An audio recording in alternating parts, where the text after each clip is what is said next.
Oke, kembali lagi di Warta Bicara bersama saya Pran Bernard. Hari ini saya ditemani seorang tamu yang sangat luar biasa, yaitu ada Bapak Mukhtaruddin dari DPR RI Komisi 7. Apa kabar Bapak? Alhamdulillah baik. Oh iya Pak, sebelum kita ngobrol lebih jauh, bisa nggak Pak? Misalnya kalau ada teman-teman saya yang masih belum kenal sama Bapak nih, untuk kasih tahu latar belakangnya sedikit, perkenalan sedikit sama teman-teman saya, Warta Bicara, Warta People yang mungkin belum mengenal Bapak sampai saat ini Pak. Ya baik ya, terima kasih pada Warta Kalteng ya. Pertama saya ucapkan selamat ulang tahun ya. Oh iya. Ulang tahun dulu sama Warta Kalteng yang sudah 1 tahun ya. Iya, ya? 1 tahun. Sudah tahun, Terima kasih. alhamdulillah sudah menunjukkan eksistensinya dalam rangka memberikan informasi yang objektif, akurat kepada masyarakat, dan melakukan juga pencerdasan kepada masyarakat. Ya.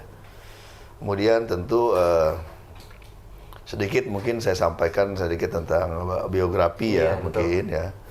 Saya anak ke-5 ya dari pasangan Haji Juhari Jarni dan Haji Almarhumah. Saya lahir di Pangkalan Bun ya. 6 September tahun 64 ya. Jadi sekarang sudah masuk usia ke kepala 6 ini.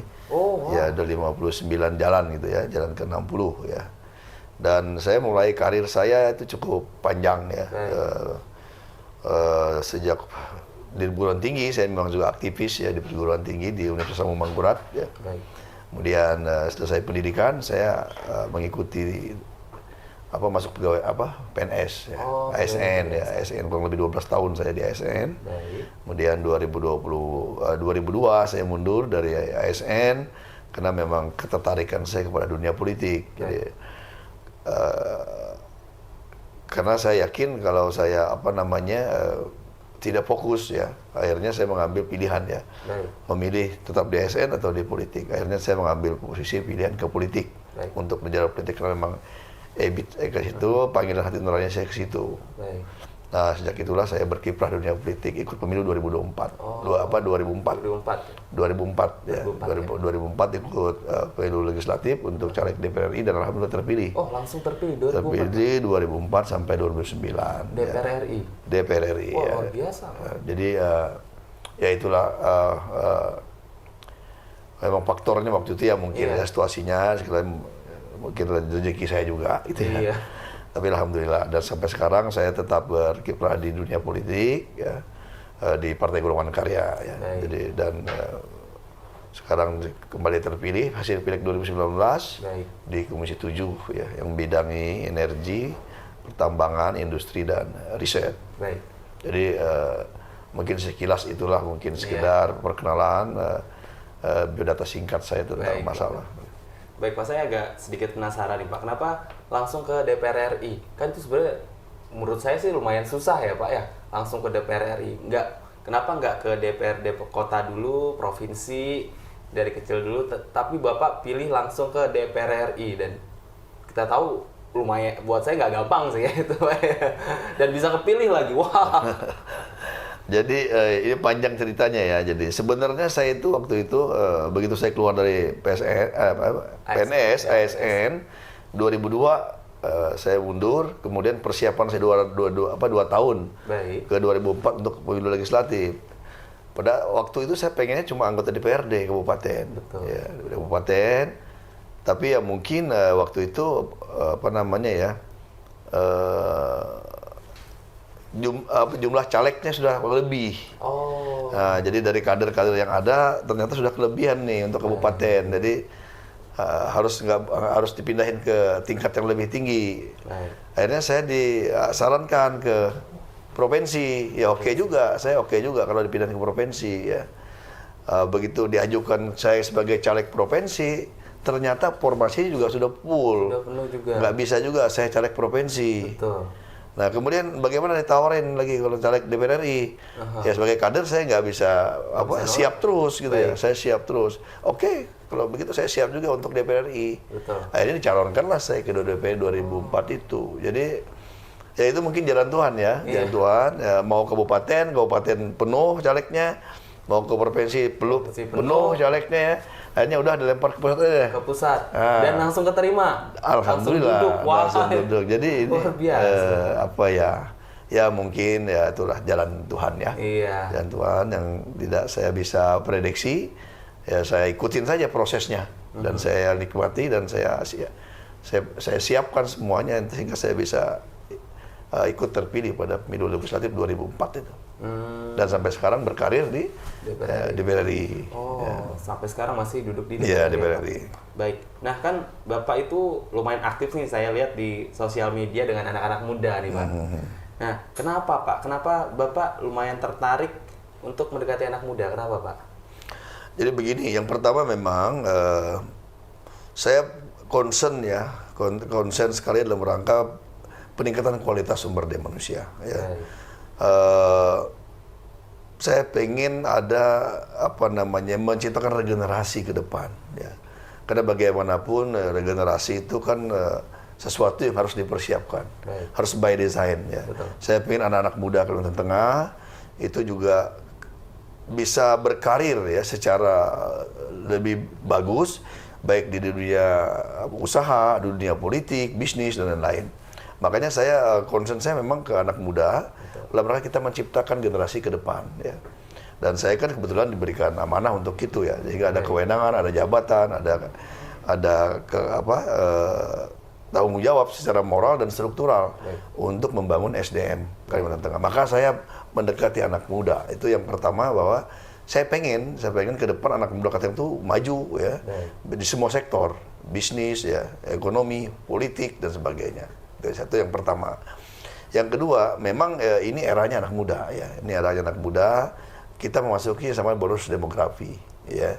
Bonus demografi yang puncaknya tahun 2030-an itu kita akan memasuki puncak bonus demografi, di mana usia produktif itu lebih banyak daripada usia tidak produktif. Dan kemudian tentu usia produktif ini harus kita persiapkan. Persiapkan dengan baik agar dia usianya produktif tetapi juga SDM yang produktif dan unggul. Nah, oleh karena itu tentu ini harus kita persiapkan. Saya punya tanggung jawab moral untuk itu, mempersiapkan itu ya.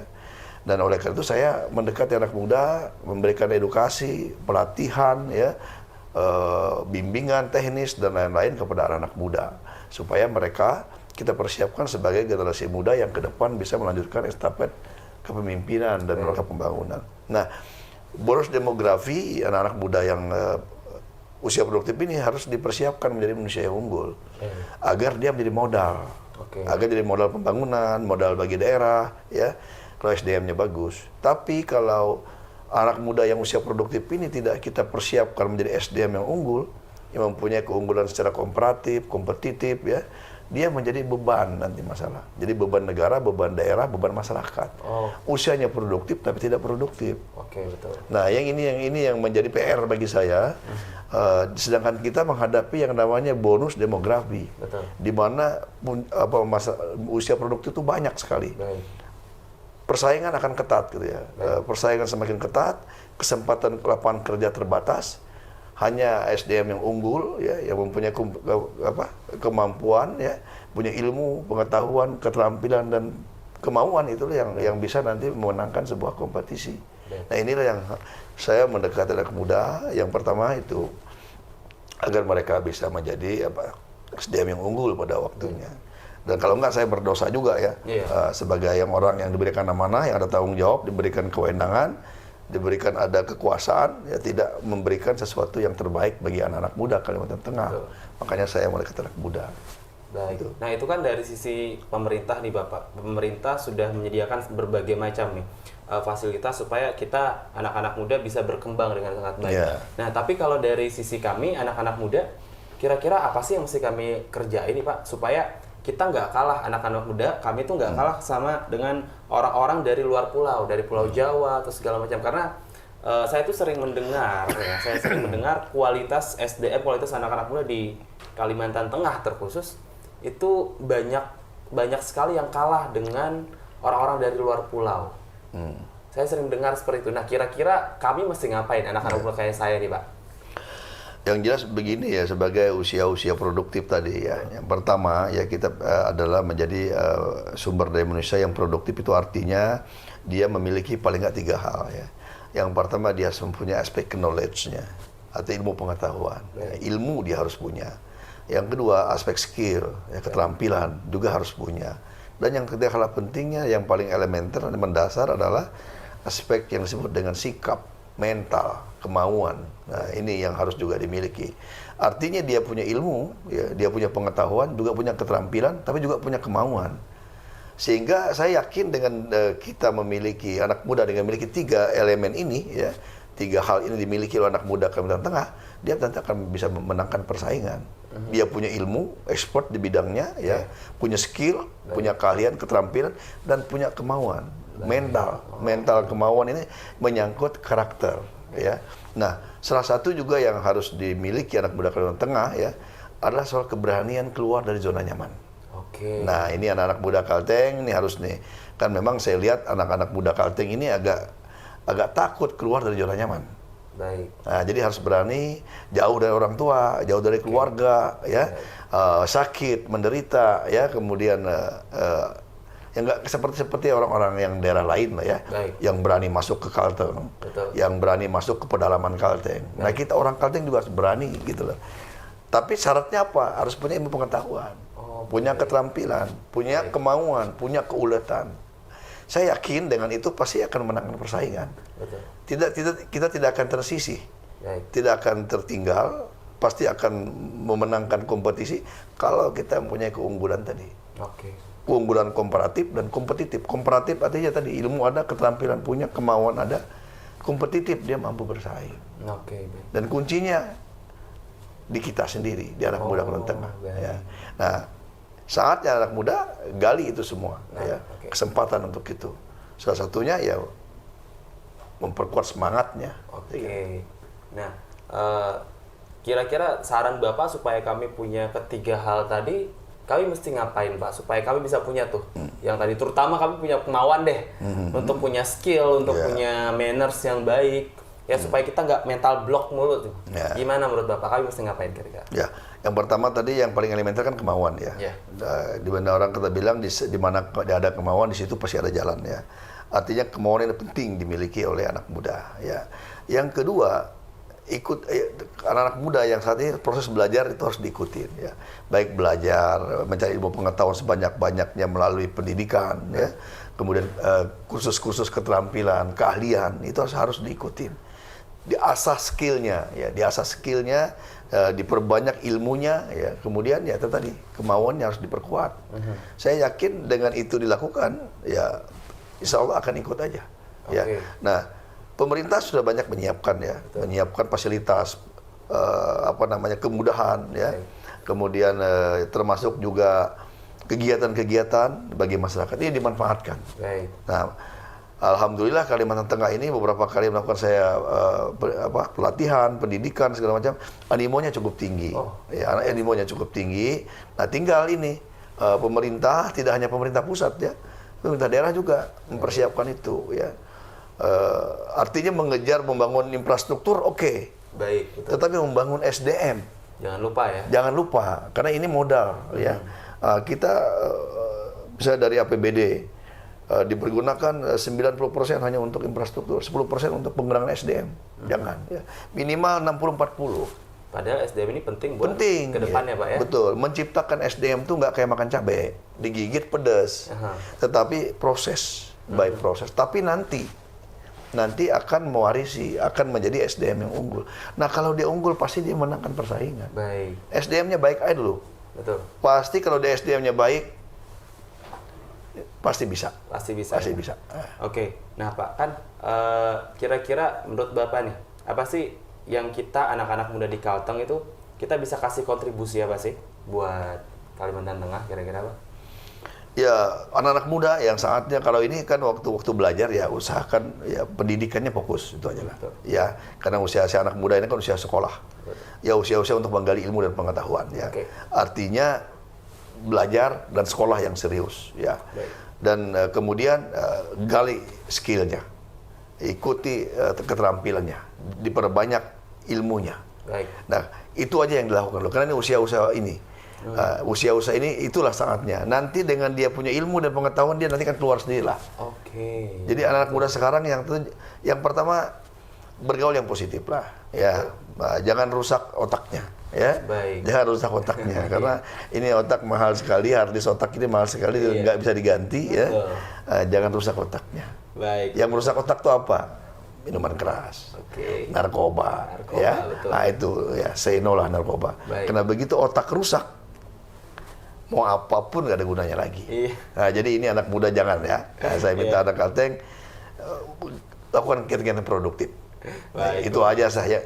Itu dengan waktunya akan terjawab. Baik, luar biasa Pak. Nah, kan hari-hari ini tuh ada banyak nih Pak anak muda yang masuk ke dunia politik, bahkan caleg-caleg di Kota Palangkaraya sendiri di Kalimantan Tengah juga mulai banyak anak-anak muda yang naik pengen jadi caleg, ya Pak. Bahkan ada juga nih ada satu anak muda yang jadi menpora, yang jadi menteri. Ada satu anak muda lagi yang jadi bakal cawapres. Nah, menurut Bapak pandangan Bapak tentang fenomena ini gimana, Pak? Jadi apakah menandakan kemajuan SDM anak-anak muda kita yang semakin maju atau bagaimana? Ya, jadi memang sekarang banyak kepala daerah yang sudah di under 40 ya, di bawah 40 tahun. Bahkan ada yang di bawah 30 tahun ya. Ada yang di bawah 25 tahun. Jadi sudah banyak. Jadi sebenarnya peluang anak muda ya untuk masuk ke dunia politik, dunia bisnis itu sangat terbuka hari ini ya, anak muda itu. Artinya ini merupakan sebuah peluang dan kesempatan ya. Nah, bahkan sekarang beberapa perusahaan di BUMN misalnya itu sudah memberikan ruang yang besar kepada anak muda. Ya, anak muda untuk menduduki jabatan-jabatan strategis di sebuah perusahaan. Tidak hanya BUMN, perusahaan-perusahaan swasta pun sekarang sudah menurunkan. Usia-usia itu yang kemarin bisa 50 ke atas itu baru pegang direksi, sekarang 40 ke bawah boleh direksi. Artinya ini memang eranya ya. Eranya anak muda ya. Dan ini peluang kesempatan anak muda dan memang itu tadi kita proses pergeseran tadi. Pak. Usia produktif kita ini sangat banyak gitu ya. Apalagi nanti puncaknya di bonus demografi. Bonus demografi. Oh, itu luar biasa. Orang-orang tua tinggal sedikit ya. Anak-anak juga enggak, tapi anak mudanya yang besar. Jadi memang maka anak muda yang akan mengisi semua sektor ini nanti. Ya. Makanya penting sekali ya berarti untuk mempersiapkan generasi baru ini Pak ya. Persis, ini kesempatan sekali mereka untuk berlomba-lomba untuk masuk ke sektor itu. Karena ini memang anunya dan ini terjadinya yang bonus demografi ini kan ternyata hanya satu kali dalam satu peradaban. Iya. Jadi kita ini nanti hanya satu kali. Habis itu kita melewati udah nggak akan balik lagi ke bonus demografi. Gitu. Jadi inilah ruang namanya masa emasnya. Nah, masa emasnya daripada usia-usia produktif kaum muda. Mulai kita kurang lebih ada 15 tahun ke depan. Masuk kepada puncak bonus demografi. Sebentar lagi ya berarti ya. Nah, sekarang saya pengen tanya tentang masih ada hubungannya tentang anak muda juga, tapi ini lebih ke energi dan industri nih Pak. Menurut pandangan Bapak tentang peran generasi muda dalam mendorong perkembangan sektor energi dan industri di Indonesia itu seperti apa, Pak? Ya, jadi anak muda ya makanya gitu begini ya, anak muda ini tidak hanya punya obsesi, punya pikiran masuk ke dunia kerja informal, punya formal ya. Artinya mau jadi PNS, kemudian mau bekerja di perusahaan ya. Tetapi juga punya mindset sebagai wirausaha. Ya, wirausaha yang bergerak dalam industri kecil, menengah dan lain-lain. Yang pertama memang lapangan kerja terbatas ya. Usia produktif banyak. Lapangan kerja terbatas. Artinya kita harus mendorong anak-anak muda juga punya animo dan keinginan untuk masuk di sektor industri. Apa industri itu? Bisa industri kecil dan menengah dan UMKM ya. Nah, kita juga ingin mengejar rasio daripada pengusaha kita, wira swasta kita. Di mana rasio pengusaha kita kan hari ini kan masih di bawah 4%, 3,7%. Jadi rasio di antara 275 juta penduduk, kita baru 3-4% menjadi pengusaha. Nah, negara yang maju ya, itu rasio pengusahanya sudah 7 bahkan di atas 10%. 7 sampai di atas 10%. Ya, itulah negara-negara maju. Umumnya ada korelasi yang signifikan apabila jumlah pengusaha semakin meningkat, kemajuan suatu negara sudah semakin kelihatan.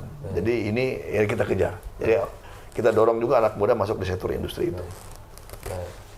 Oke.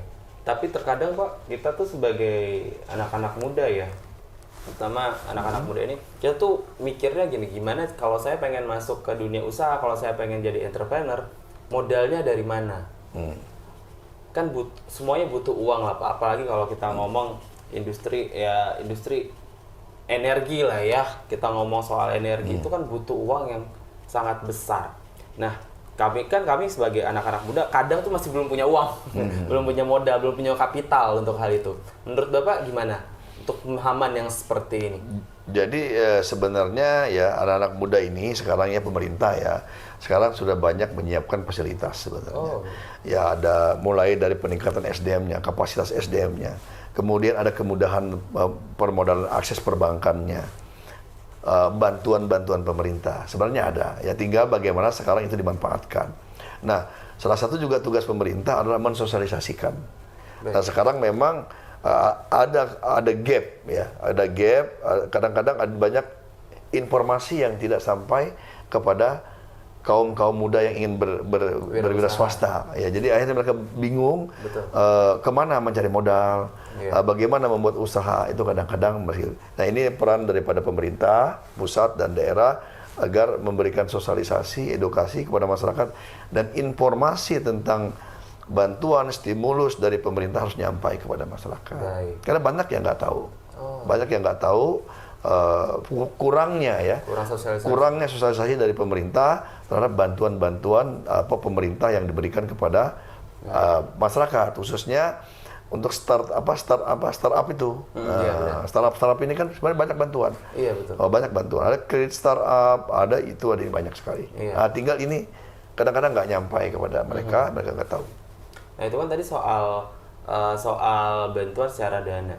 Kadang juga banyak kita itu nggak ngerti. Nah, kalau pengen usaha kita mesti mulainya tuh dari mana? Kalau kita pengen berwira swasta, banyak dari kami itu kaum muda kita nggak ngerti mulai dari mana. Nanti kalau rugi seperti apa? Kalau bangkrut seperti apa? Kalau gagal seperti apa? Bahkan buat mereka nih kaum muda mungkin yang punya modal pas-pasan nih, kalau dia memulai melangkah untuk berwira swasta, modalnya pas-pasan, sekali melangkah aja kalau gagal udah hilang semuanya.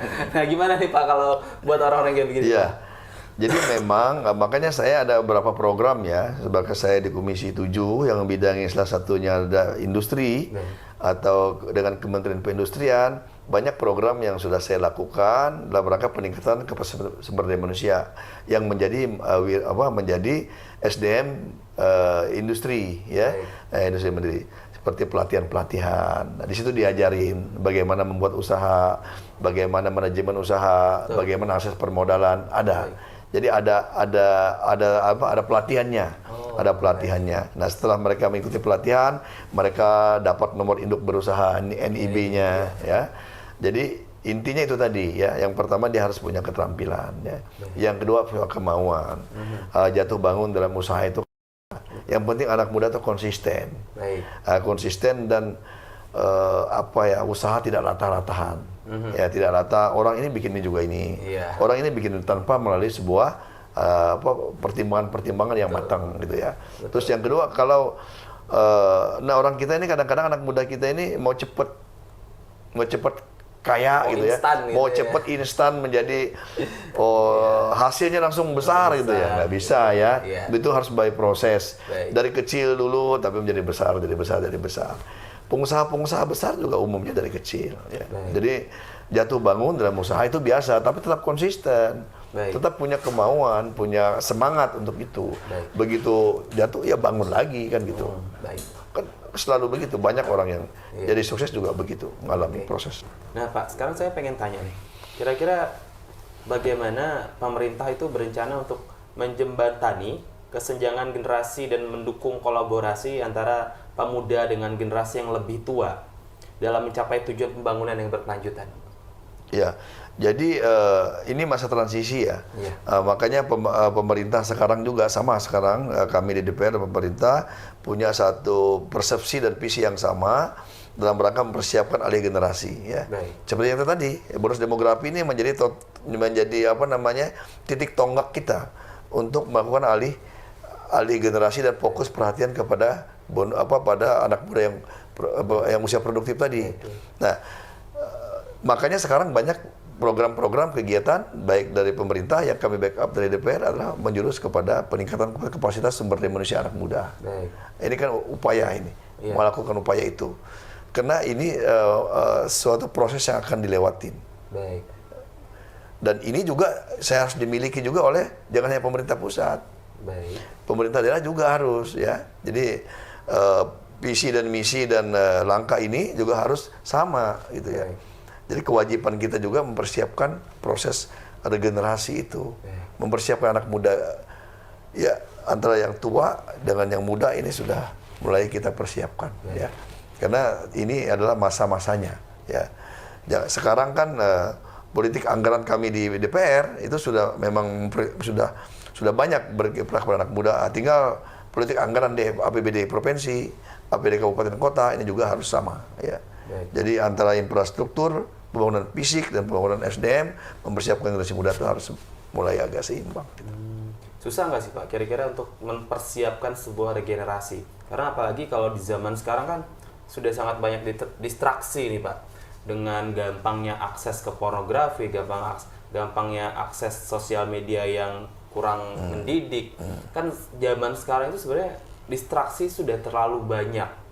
Sehingga apakah zaman sekarang itu lebih susah untuk mempersiapkan regenerasi ketimbang di zaman sebelumnya, kira-kira? Sebenarnya mudah atau tidak ini kan parameternya kan beda-beda ya. Baik. Di zaman dulu parameternya beda, kondisi sosial ekonomi masyarakat beda, kondisi daripada teknologi juga beda. Betul. Ya. Jadi sebenarnya mudah atau tidak itu persoalan yang tidak bisa quote and quote apple to apple kita bandingkan. Tetapi saat hari ini sebenarnya mudah juga, tidak sulit juga ya, walaupun tantangannya ya, tantangannya beda ya. Tantangan dulu tidak separah dari tantangan hari ini. Sementara hari ini kan soal keterbukaan global itu kan sudah sangat. Betul. Macam-macam arus ya, arus informasi, arus energi negatif, positif itu semuanya sudah sangat mudah diakses. Ini sebuah tantangan ya. Tetapi tantangan ini kan bukan berarti tidak ada solusinya kan gitu ya. Artinya era-era yang disebut dengan era digitalisasi hari ini, disrupsi teknologi yang terjadi, ini memang di satu sisi ini sebuah keunggulan ya, sebuah modal untuk menciptakan regenerasi, tapi sisi lain juga harus tetap hati-hati gitu ya. Karena proses tadi ya mudah sekali masyarakat mengakses informasi. Betul. Ya, ini yang harus difilterisasi sehingga betul-betul ya, hal-hal yang produktif lah yang bisa dimanfaatkan dan diberikan kepada masyarakat. Baik. Jadi, nah, Bapak kan sering ke lapangan ketemu dengan anak-anak muda dengan berbagai macam latar belakang. Kira-kira ada nggak kejadian-kejadian unik yang Bapak nggak pernah alami nih ketemu sama anak muda? Mungkin mereka ada beberapa macam masalahnya yang mungkin rada-rada aneh di lapangan. Pernah nggak Pak kira-kira Pak? Nggak terasa, nggak begitulah ya. Rasanya yang atau curhatan-curhatan normal saja. Curhatan-curhatan yang. Tapi memang ada semacam sebuah kegalauan itu ya, semacam kegalauan, sebuah kegelisahan akan masa depan itu kadang-kadang anak muda juga sedikit bingung gitu ya. Apalagi melihat kondisi peluang dan kesempatan dan semakin sempit itu mereka sedikit ada dispresi lah apalah. Tetapi alhamdulillah dari mereka-mereka yang sudah tekun di pendidikan gitu ya tidak terasa lah. Tapi saya yakin juga nggak terlalu hal-hal yang luar biasa yang terjadi. Standar-standar saja lah. Yang anak muda ya begitulah ya. Anak muda ya begitulah. Jadi, namanya karakteristik anak muda. Belum labil ya, belum stabil, masih labil ya, kemudian emosional, kemudian juga kadang-kadang spontanitas. Itu kan itulah ciri anak muda. Tapi kan itu by proses saja. Pak, Bapak kan sudah sekitar berapa tahun ya dia di anggota DPR RI? Kurang lebih hampir 10 tahun ya. Nah, susah nggak Pak jadi pejabat Pak? Enggak sih. Karena saya memang memang menjiwai di bidang ini. Saya nggak pernah merasa susah dan nggak ada mengeluh. Nggak capek ya Pak? Nggak. Mesti rapat dari pagi sampai malam, Nggak. pulang subuh keliling-keliling, wah. Apa sih enggak? Karena memang ini kan tanggung jawab ya. Baik. Yang pertama saya memang menikmati pekerjaan ini ya. Tanggung jawab ini saya menikmati karena memang ini bidang saya dan saya memang istilahnya menikmati lah pekerjaan saya tidak ada rasa beban gitu ya. Jadi sesuatu itu kalau kita memang menjiwai dan menikmati itu nggak akan beban gitu ya. Jadi biasa saja lah, ya, biasa saja. Dan ini merupakan tanggung jawab, ya. Tanggung jawab moral, struktural yang sudah saya sudah masuki. Ya saya nikmati dan saya laksanakan.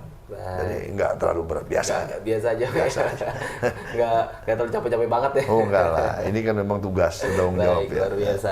Nah ini kan kita pengen masuk ke kita sudah masuk ke tahun politik. 2024 kita pemilu. Kira-kira Pak, pertanyaan saya nih Pak. Indonesia butuh pemimpin yang kayak gimana sih Pak? Jadi begini, sebelum saya masuk kepada pemimpin seperti apa sih ke depan yang harus kita miliki. Yang pertama kita ini berhadapan dengan global ya, dengan dunia ya, yang geopolitik yang cukup dinamis ya. Geopolitik, ekonomi dunia yang sangat dinamis ya, itu memang menjadi sesuatu persyaratan ya, karena kita hidup dalam dunia global.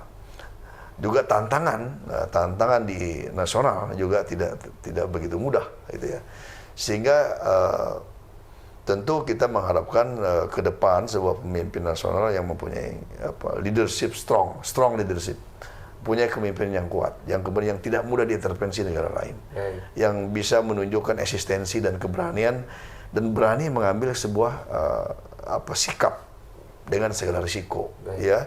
Karena tentu terang mengambil sebuah keputusan itu pasti ada risiko. Betul. Ya. Kalau tidak berisiko berat, ya. Jadi oleh karena itu kita harus punya strong leader lah ya. Jadi pemimpin yang kuat, yang punya karakteristik dan punya kepedulian terhadap bangsa dan negara. Karena terus terang intervensi asing juga sangat besar, terutama dalam sumber daya alam. Gitu ya. Nah, jadi kalau kita tidak berani ya kita bisa ya udah akhirnya ngikutin maunya mereka kan gitu. Perdagangan dunia juga kita kadang-kadang kan juga harus menunjukkan eksistensi kita. Betul. Ya, tidak bisa juga diintervensi negara lain. Baik. Nah, ini harus punya pemimpin yang punya karakter, yang punya kemampuan strong leadership. Baik. Sehingga dia bisa memimpin negara ini tidak asal ya tidak juga berani gitu ya. Strong leader itu bukan berarti otoriter ya. Strong leader itu bukan otoriter, tapi dia punya karakter memimpin dan mempertahankan kedaulatan negara ya, kemudian kedaulatan ekonomi, kedaulatan pangan, kedaulatan sumber daya alam itu harus punya itu. Kalau enggak, namanya mereka asing pengen saja kita lemah. Lemah. Nah, ini tergantung punya pemimpinnya. Kalau pemimpinnya kuat, insya Allah kita bisa bergaining point kita ke dunia tertinggi. Karena terus terang kita nggak bisa lagi mengelola alam kita, negara kita hanya untuk kita. Betul. Tapi pasti tergantung di dunia lain, dunia luar gitu ya, dunia luar. Nah ini diplomasi, negosiasi ini harus kuat. Kalau enggak kita bisa itu tadi tidak berdaulat secara pangan, tidak berdaulat secara ekonomi, ya tidak berdaulat secara sumber daya alam. Ya akhirnya kita menjadi penonton, bahkan menjadi hanya objek, bukan sebagai subjek. Nah, luar biasa banget teman-teman obrolan saya hari ini dengan Bapak Mukhtarudin. Nah Pak, terakhir Pak, saya pengen tanya Pak, kira-kira pesan Bapak nih buat kita tadi udah ngobrol tentang anak muda dan segala macam sampai akhirnya tadi pemimpin Indonesia butuhnya seperti apa. Terakhir saya pengen tanya pesan Bapak kira-kira buat teman-teman kita yang nonton nanti apa Pak? Ya, yang pertama sebagai warga negara ya. Warga negara itu kan punya hak dan kewajiban dan juga punya tanggung jawab ya. Tanggung jawab baik secara politik, sosial, ekonomi ya. Oleh karena itu agar warga negara menggunakan kewajiban dan tanggung jawabnya sebagai warga negara itu dilaksanakan dengan baik ya. Terus yang kedua ya, semua anak bangsa ya, semua kita harus berlomba-lomba lah untuk berkontribusi yang positif bagi perkembangan bangsa, negara dan daerah ya. Dan semuanya berpikir apa sih yang bisa kita kontribusikan bagi negara ini, apa yang bisa kita kontribusikan bagi daerah ini. Baik. Jadi kita bagaimana menjadi SDM yang mempunyai mempunyai kontribusi ya, Baik. mempunyai kontribusi dan bermanfaat Baik. bagi negara dan bagi daerah. Baik. Jadi jangan sampai kita jadi bagian daripada masalah. Baik. Tapi kita anak bangsa, anak daerah ini harus menjadi bagian dari menyelesaikan persoalan. Baik. Bukan bagian dari masalah. Nah, Baik. itu yang paling penting dimiliki. Oke, terima kasih Pak buat obrolan Baik, kita terima kasih. hari ini. Nggak kerasa udah hampir setengah jam lebih mungkin. Ya, sekali lagi kalau kita undang Ya. lagi jangan jerah ya Pak, kalau ada waktu kita undang Bisa, lagi ya. insya Allah. Siap. Ya, terima kasih Bapak Ya. sekali lagi Sama-sama. buat obrolannya hari ini. Demikian Warta People, obrolan saya dengan Bapak Mukhtarudin hari ini. Saksikan terus Warta Bicara di channel Warta Kalteng, tentunya bersama tamu-tamu saya yang lebih luar biasa lagi. Terima kasih, sampai jumpa. Ya. Ya, terima kasih Pak.